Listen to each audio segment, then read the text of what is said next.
This is Pet Life Radio. Let's talk pets.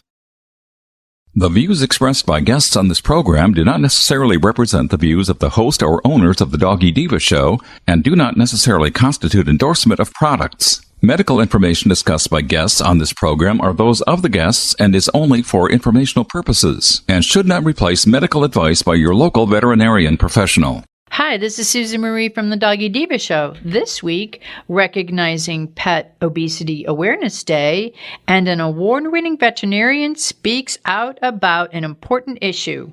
That's what's on our show this week. Let's get started. Hey, did you hear that? What is that? It's the bark heard round the world. The Doggy Diva Show. Here's national award-winning author and animal advocate, Susan Marie.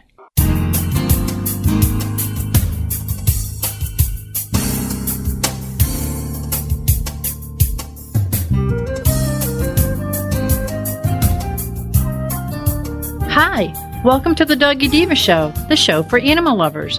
I'm your host, Susan Marie, and as always, I'm joined by my canine co-hosts, the Doggy Divas themselves, Francesca, Coco, and our newest little diva, Miss Olive. Miss Olive is the cute little Italian Greyhound rescue in the picture with the microphone. Thank you for joining us today as we bring the experts in the pet and animal world right to you. Contact us at thedoggydiva.com. That's the DOGGYDIVA.com. We love hearing from you. So go grab a cup of coffee and your pet's favorite treat, and we'll be back in just a moment. Looking for a dental treat that does more for your dog? Daily Dose is a 2-in-1 chew that pairs a daily dental scrub with powerful supplements to help with the biggest health concerns facing our dogs. Daily Dose was developed by vets to be simple to use and super effective. Plus, dogs love the taste. Available for joint, skin, heart health, or calming. Daily Dose. Your pet's daily dose of awesome. Visit yourpetsdailydose.com to save $3 on your first bag with promo code PETLIFE. That's yourpetsdailydose.com. Let's Talk Pets on PetLifeRadio.com.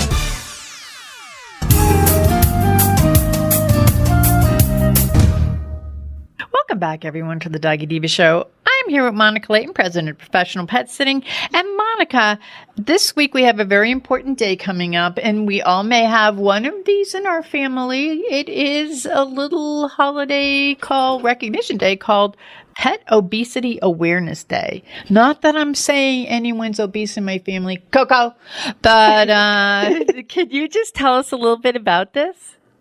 Absolutely. So yes, October 14th is Pet Obesity Awareness Day. I personally love this day, and it's never about shaming because honestly, some of my chunky monkeys are like the cutest ones that come in all the time. Aren't they like and the I happiest? have a chunky monkey of my own. I got one on my lap right now.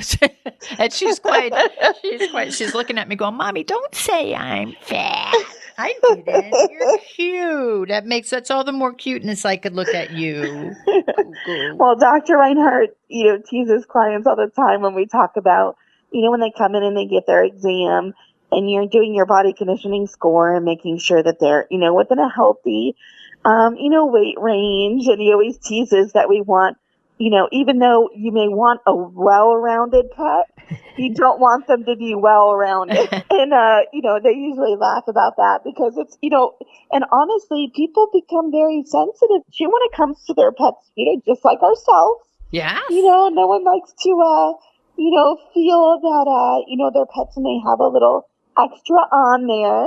But what I think is the most important thing that I love that they do, that they make Pet Obesity Awareness an actual day, is because Pet Obesity Awareness is not simply about being overweight. It's about the health of your pet. And when you have a pet that does, have those extra poundages, it's not just because your pet's, not going to be, able to fit in that, cute little harness that you wanted, or, it's more about the health and longevity of that pet.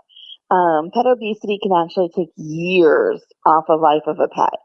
you're looking into illnesses down the road as the pets age, the more time that they have that extra weight on them. Illnesses such as diabetes, especially in cats, overweight cats, and the percentage that end up becoming diabetic later are just, the numbers are huge.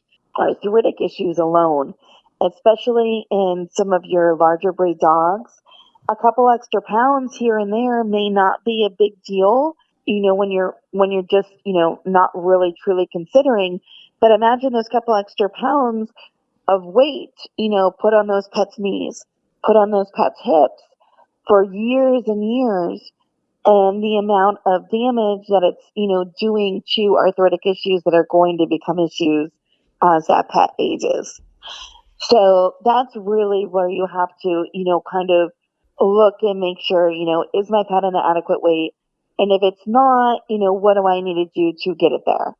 So a couple of great things. One, you have a pet that likes to walk and likes to exercise. It is a great way, for families to spend time together, doing family walks. Of course, being cautious, with heat and everything as to when you do that. But it can be a great family bonding thing, talking with the kids about what happened at school that day, things of that nature. It actually gives your family time to stop and chat and exercise that pet. And the pet gets to have, all the important people in their life there. And it's de-stressing to exercise them. They get out and about. So, really get everybody involved if you can, and, kind of get out there and, do family walks and things of that nature. If you, like me, have, for example, my little pug Olive, she's one that does not do well on walks simply because, pugs have those bronchial issues. She overheats extremely easily. She's a black pug. So, of course, you get her out in the sun and, she's automatically going to become hot. But then when you take into the fact that, she grunts and groans just to breathe on a normal basis, more or less panting and expending out that heat, it's just a lot on that breed. But she loves toys. So we will sit there, my daughter and I will sit there, and she will play tug of war. She will play fetch. She's really good at, toss and retrieve. And we'll do this for, a good hour each night at the house. And she's in the AC. She's getting her exercise. We're getting that one-on-one attention time with her. So she's, expelling that energy. And of course, when pets expel that energy, they don't get into trouble later. You know what I mean? Yes. They've had their time. We all know that, bored pets tend to get into trouble. So you're getting rid of some of that energy. You're having great interaction with your pet, and you're doing things to keep them physically active. Another thing to consider when it comes to pet obesity is the food. So just like people, when it comes to our pets, it's calories in, calories out. So are they taking in more than what they're expelling out in energy? That's going to be your whole basis to, kind of get down to the very bottom of your pet's weight.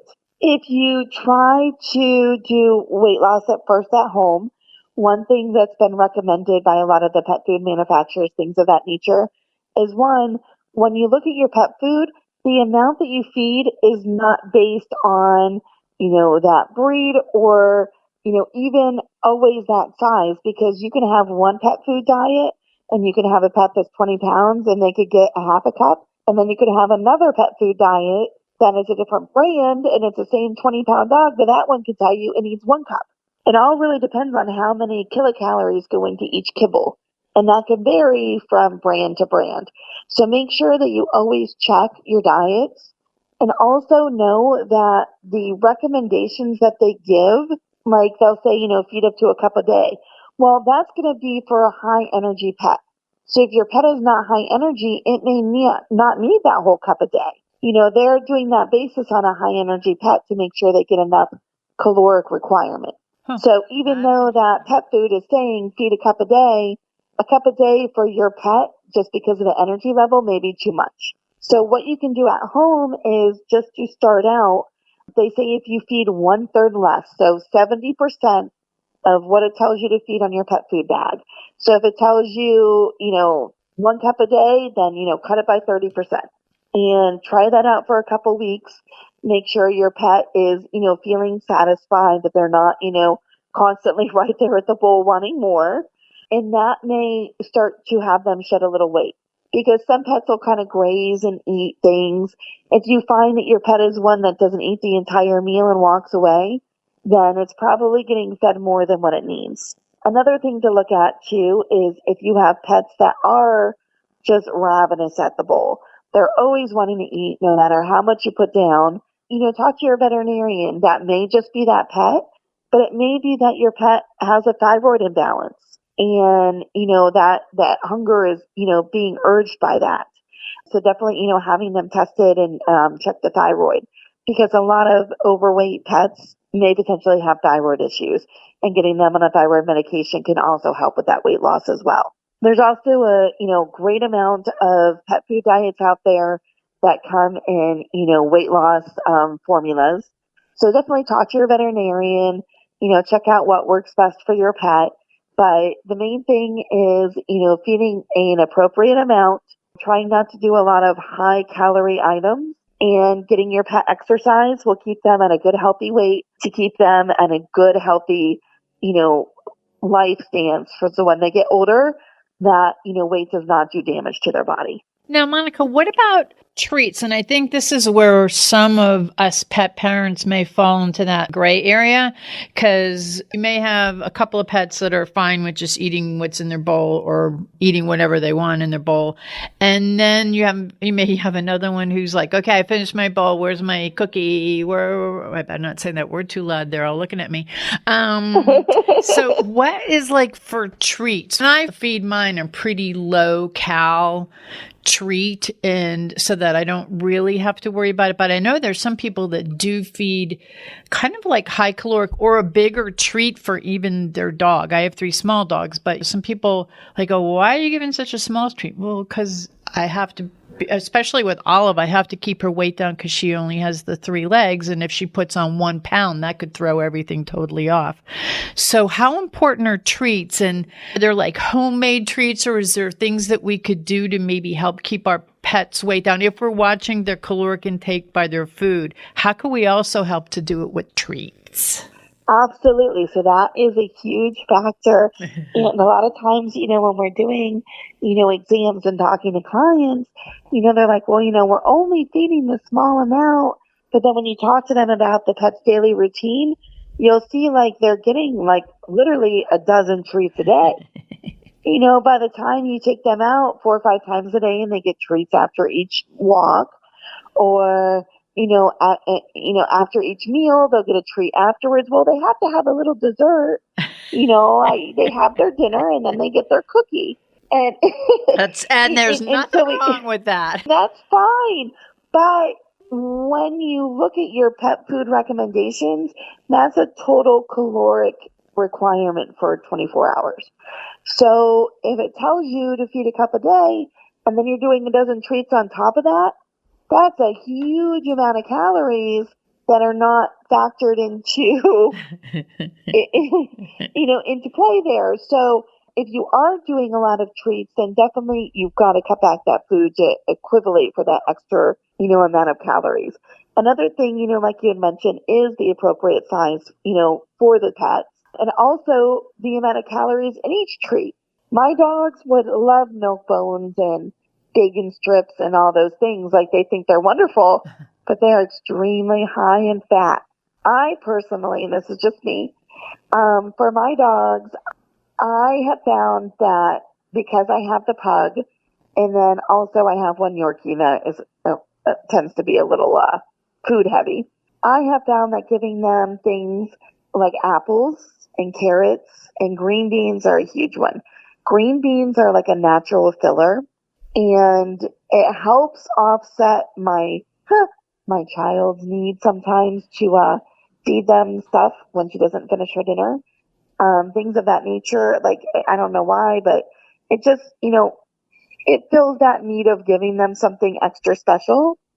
And when you do that as treats, they're all lower calorie items. One thing that when you do talk about, doing diets and things that you can do homemade, you'll find a lot of these weight loss diets, they use green beans as a filler. And I found just, over the years and talking to clients and then my own, we'll do frozen green beans. We'll buy a bag of frozen green beans and we'll just grab one or two out of the bag, out of the freezer, and give it to them as treats because they're cold, which they like. They're crunchy, which they like. Mm-hmm.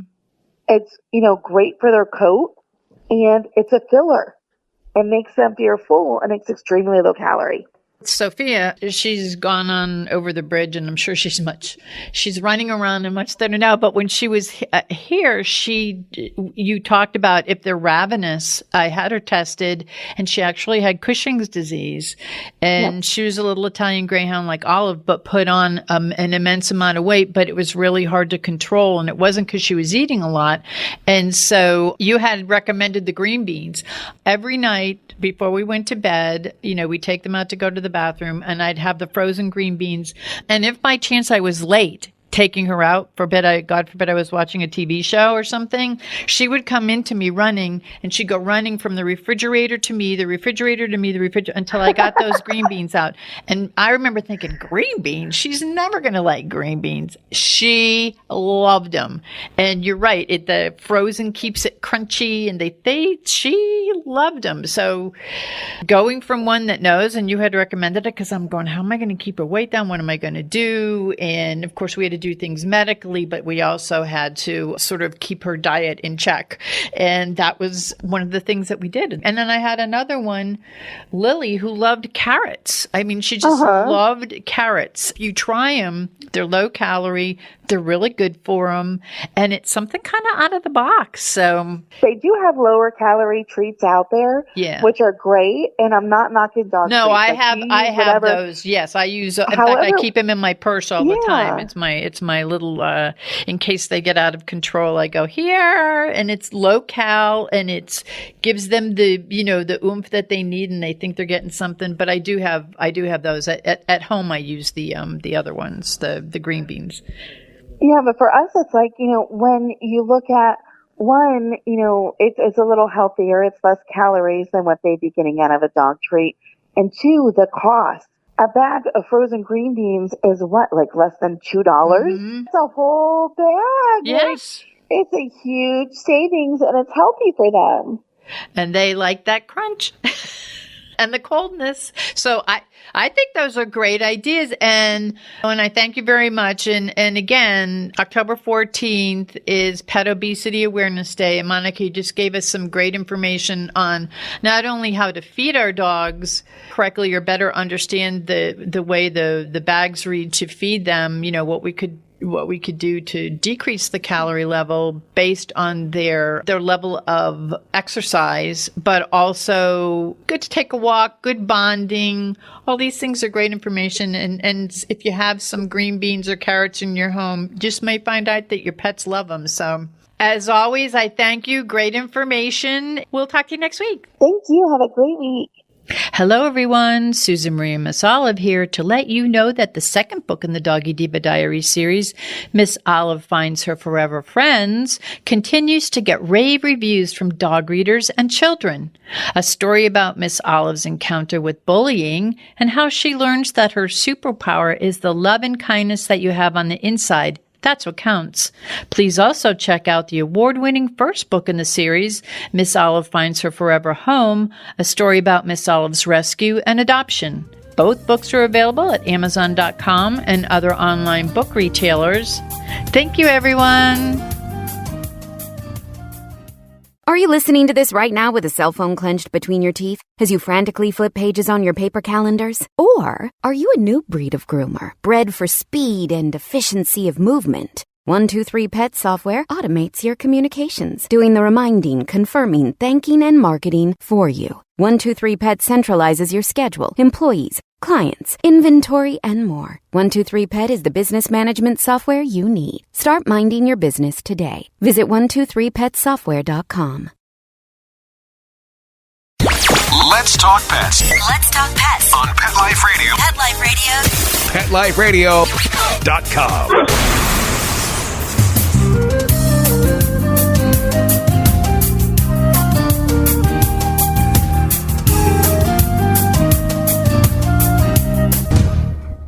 Welcome back, everyone, to the Doggy Diva Show. We're here with award-winning veterinarian, Dr. Michael Reinhart in Venice, Florida.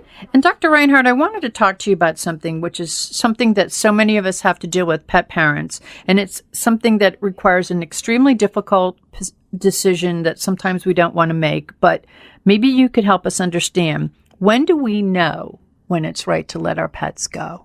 This is a really troubling thing, and I have to deal with this way more frequently than I ever want to do it. And the collapse for me is I have two things in front of me. I have the pet in front of me that I have to deal with their quality of life, and I also have the client owner, the pet owner in front of me, who I'm going to watch collapse as I take the breath away from their wonderful loved one. And so it's difficult to do. And I'm always asked, well, when am I going to know when it's time for me to put this guy down? When am I going to know when it's time for me to let him go and stuff like that? And the answer I tell everybody all the time is just look in their eyes. Realistically, just look in their eyes. You're going to see in their eyes that they've given up. It's all about quality of life. The bottom line is, okay, we've got tumors, we've got this, we've got that, they're life-threatening things, but the point is the quality of life is still good. So even though we've got something that's going to take this pet away from you, the quality of life is still good. So I think we should just roll with this until the quality of life becomes so bad that we really shouldn't allow our best friend to have to live under these conditions. It's kind of that simple. But realistically, like my own personal dog, she got glaucoma and she went blind and all this other stuff. And then with some of the stuff I was doing, she went into kidney failure, and I was doing all kinds of stuff with her, giving her fluids, all sorts of stuff. And then even though she's blind, okay, I could tell there was an issue with what I was doing. And I looked in her eyes, and like within 4 minutes, I picked her up, put her in my car, and took her to the office, and I put her to sleep right away. Bam. I was not going to allow her to go through that. And I saw it in blind eyes. I saw it in her blind eyes. You can sometimes see that they give up, and you see it in their eyes. They're telling you, I don't want to do this anymore, I don't want to do this anymore. But it is all about the quality of the life. Once that quality of life is so horrible, it is inhumane for me to use my medical talents to keep something alive, which I can do in an arena that is such a horrible thing for them to be alive in. Why should I do that? Why should you ask me to do that? Okay? And I guess the point is people don't hear what you're saying. So one of the things I do, I don't talk in parables per se, but one of the things I do is I use things to make people understand. And what I tell you is, in front of me is a blackboard. And on that blackboard, written in chalk, is every wonderful moment this pet has ever given to you. And in your hand is an eraser. And every day you fail to do what you really need to do, you're erasing those moments. And when it's all said and done, the last thing that's going to be on this blackboard, because you've erased everything else in your mind, is the last week and a half of this animal's life, which was the worst thing this animal ever went through and you went through ever, okay, in your two existences. And that's what you're going to remember. Don't do that. Take the eraser out of your hand and let them go now, okay? Because it's not fair to you or to this animal that gave you all those wonderful memories to take those wonderful memories away. So take the eraser out of your hand, okay, and do what you need to do. And when you see that the quality of life is so bad, why would you want to live in something like that, okay? It's time to let go. Well, and that was very beautifully put and very helpful. I know for myself with Sophie, which I thought she was all crumbled up and she couldn't move, and I took her into emergency. We didn't have a good prognosis there. I came to you as soon as you were open. You said, let me just look at her. I got 2 more years out of Sophie because of what you did. But when it was time for Sophie to go, I brought Sophie to you, and you said to me, Sue, look at her life. Look at the quality of her life. Look at what she's been doing, because you knew her almost the whole time we had adopted her. We had to make a decision, and you helped to see things, and Sophie left us. But you put it in such a way right now that people need to understand, and it's kind of what you did with me, is kind of put it on a blackboard or on a piece of paper, and each thing that quality of life that's being taken away in different aspects, things you did, things you used to do, things that she loves to do. And that's when you look, and you're right, when you look in their eyes, they tell you. Okay. So yeah, I thank you so much for that. I know it's kind of crazy, but you really you see it in their eyes that they have just given up. You know this pet so well, inside and out, and you're looking at and you want all the stuff from your pet, and all of a sudden you get this blank stare back that this pet has given up. This pet realizes, I don't want to do this anymore, and it's not fair for you to have this pet do it anymore because of the selfishness of you not wanting to let it go. And it really is that. And it's sort of like people who, I kind of have an issue. We have a situation where we have a cremation where they return the ashes, and people, and I make sure people are aware of the fact that returning the ashes, there's an emotional difficulty with that, because it's like 1 week after you put this guy to sleep, you've come to terms with it, and all of a sudden I call you up and say, hey, you got to come back. He's back here again. And I throw it all right back in your face again. And it's an issue that I have to make sure you're aware of what you're going to go through when you do that. And I happen to think the people that want to have the ashes returned, it's more of a guilt thing than it is a closure thing, because they feel guilty that they did this, and they think they didn't have to do this, and they did it, and they shouldn't have put their dog to sleep, and their dog's going to hate them because they put him to sleep, and I want their ashes back, and it's a guilt thing. But you really see it in their eyes, and it really is. If the quality of life is so horrible, you wouldn't want to live in that. Why do you want your best friend to have to go through that? And it just really is. I mean, take the eraser out of your hand, okay, and leave those chalk marks that your dog did to give you all these great memories on the chalkboard. It's just a horrible thing to not do that. And then you have the problem with, after you do it, you go home and you wind up stepping over things that aren't there anymore. You open the door and wait for something to jump on you that's not going to jump on you anymore. And there's a lot of things that dog or cat did for you that is so important to you that aren't going to be there anymore.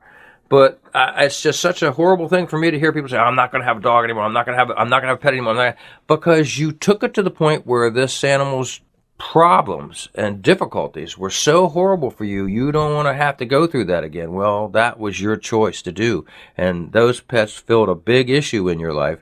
And for you to not want to have that filled anymore is a horrible thing for you to do, because you didn't take the eraser out of your hand. Like you said, sometimes people say, no, I'll never have a pet again.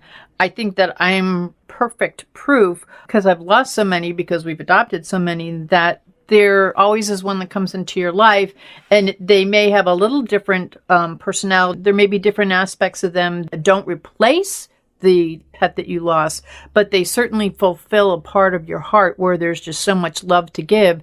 And that's why I always say you have to go through the grieving process, and then you're going to go save a life by adopting another pet. And it's like you keep that kind of life flow growing, knowing that you've impacted this other pet's life who you've lost. And that's why it's so important. I'm so glad that you talked about this with me today, to know when to let your pet go, because you can't keep them, like you said, selfishly alive for yourself. There has to be a time when you look at it and say, okay, I agree with you, Doc. It's time for her to go. She's in way too much pain and she has no quality of life. And I think that's when the reality sets in and you start grieving. So, but there's nothing wrong with grieving. There's nothing wrong with letting your pet go. Know that they're going to a better place or over the rainbow bridge, running and playing like they did on that chalkboard with all those things on there. And then you also can you go through your grieving process, open up your heart and bring another pet into your life, and you're saving a life. The point is, this pet was such a wonderful thing for you that you realize that this is something that you have to have. So you go out and get another pet and bring that love back into your life. It's still a different love that you're bringing back in your life. Bring that love back into your life. Give that pet a home, and have it fill your home, and life will be fine. And that's right. And I thank you so very much. And remember, when you do adopt, you're saving a life and you're helping your own heart to be healed. So, yeah, thank you so very much, Dr. Reinhart. Thanks a lot. So now I've got this pack of 4 Shar-Pei rescue dogs for, oh my goodness, probably 5-6 years. They get a regular diet of Dinovite with every meal. DINOVITE.com. People remark on what beautiful coats they've got. I tell them, you don't need to wait until a problem presents itself. It's far better to keep the dog happy and healthy at all times. You won't believe how happy your dog will be. I get my Dinovite from DINOVITE.com. Let's talk pets. Let's talk pets On Pet Life Radio. Pet Life PetLifeRadio.com.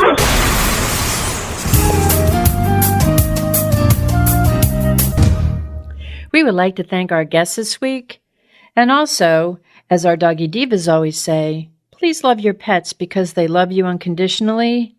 And please remember to adopt, foster, spay, neuter, and microchip. And as always, please have a great Diva week, everyone. That's all for this episode of the Doggy Diva Show. To find out more, go to our website, thedoggydiva.com. Also, find us on our Facebook page, The Doggy Diva Show, and tell your fellow dog lovers about it. Don't miss Susan Marie, Miss Olive, and the Doggy Divas right here for the next episode. See you again soon.